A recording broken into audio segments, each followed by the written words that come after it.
یہ کون سی جگہ ہے، لوگوں یہ کون سا مہینہ ہے، لوگوں یہ کون سا دن ہے۔ ان سب سوالوں کے جواب میں لوگوں نے عرض کیا حرمت والی جگہ، حرمت والا مہینہ، حرمت والا دن۔ پھر آپ نے فرمایا کہ ایک مسلمان کی حرمت اس بستی، اس مہینے اور اس دن سے بھی زیادہ ہے، یعنی جو شخص اللہ پر ایمان لے آتا ہے اس کی جان، مال، آبرو بہت محترم، بہت معزز اور بہت مکرم ہے۔ اور ویسے بھی عمومی طور پر ایک انسان کی جان وہ بھی محترم ہے، کیونکہ قرآن پاک میں اللہ تعالیٰ فرماتے ہیں وَلَقَدْ كَرَّمْنَا بَنِي آدم، ہم نے بنی آدم کو عزت بخشی۔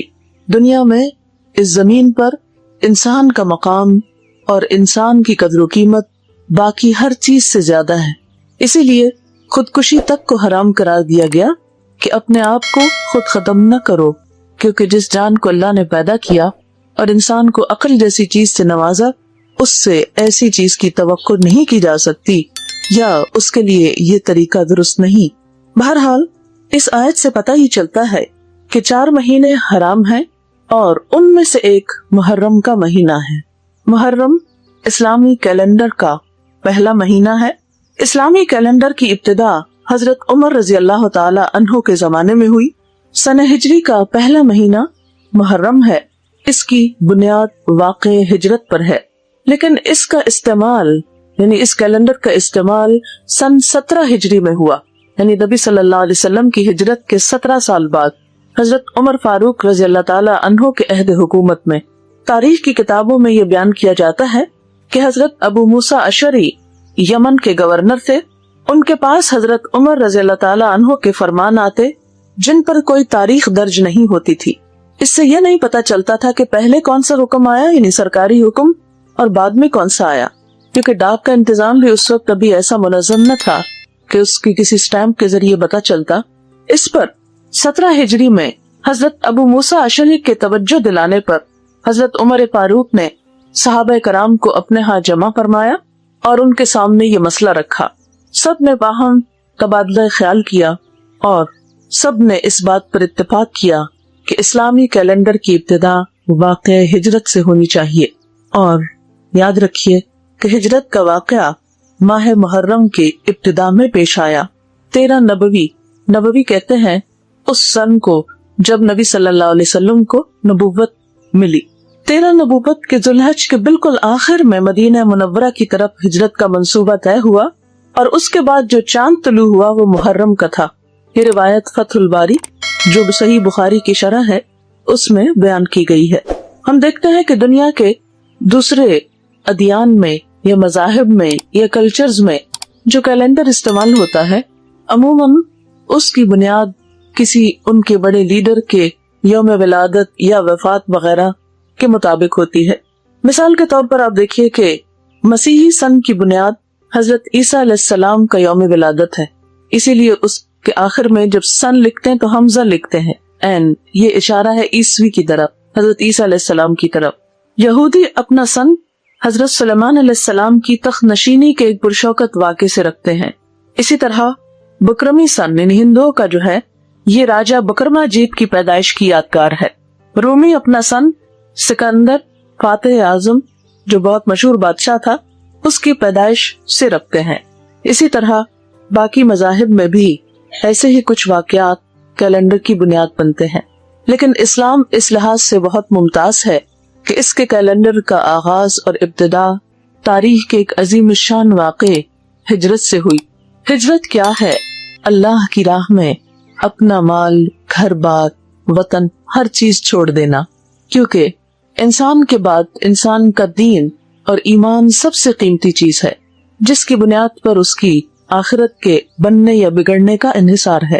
اس لیے جب ہجرت کا واقعہ کیلنڈر کی بنیاد بنا، اور آپ نے دیکھا ہوگا کہ جب ہم اسلامی مہینہ لکھتے ہیں تو اس کے آخر میں گول ہے ڈالتے ہیں جو ہجری کی انڈیکیشن کرتا ہے، ہجرت کی طرف رہنمائی کرتا ہے، اور مسلسل مسلمانوں کو یاد دلاتا ہے کہ جہاں کہیں تمہارے ایمان کا مسئلہ ہوگا وہاں تمہیں اپنا ایمان بچانے کے لیے کچھ بھی جو قربان کرنا پڑے تو کر گزرنا۔ اور یہی وجہ ہے کہ ہم دیکھتے ہیں کہ حضرت امام حسین علیہ السلام نے اس مہینے میں جو اپنی جان